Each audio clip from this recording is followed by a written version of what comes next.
سلامت. درباره همین مهر همین جای مورد مقصد که نیست همین چی همین وقتی نکاح شده مولا همون خود دختر میپرسه که سال چند که میگه همون دختر میگه همون پتر روزیم نه تام روزیم میگه بعضی داموتا مقصد میتید بعضی نه اگر تیادم همین 5000 سوم 10000 سوم میتده این درباره میگفتین مهر دربارش ما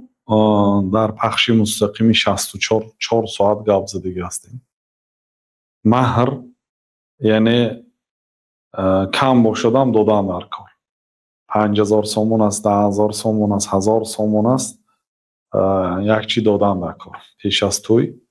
تا اینکه دختر با اون پول چیزهای ضروریات خودش خرد یعنی از سومکچه اقلا خانه شوهرش به همون چیزهای خریده بیاد چیزهای درکاری خودشه سر و لباس و یگان عطر و برای خودش مناسب چیزاشه برای خریده آمدنش هم مبلغ دادن در کار. دخترای پیامبر صلی الله علیه وسلم همه اطرافی $1100 $1000 تا $1500 اگر به دلار گردانیم مهرشون همین قدر بود. از همه دخترهای صاحب نسب صاحب شرف با نسب ترین دخترای روی دنیا دختران جناب رسول الله صلی الله علیه و آله قدر مهر داشت و بعضی زنها شما پیامبر صلی الله علیه و آله مهری کلان دادن مانند همین ها $1000 $1500 بعضی زنها شما مهری کم دادن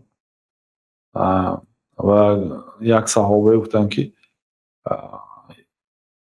جستجو کن اگر چنده که یک انگشترینی آهنین باشد یک انگشترینی اقلا $100 $200 این از همه کمترینش یک آنچی دادن در کار مال نامیده شود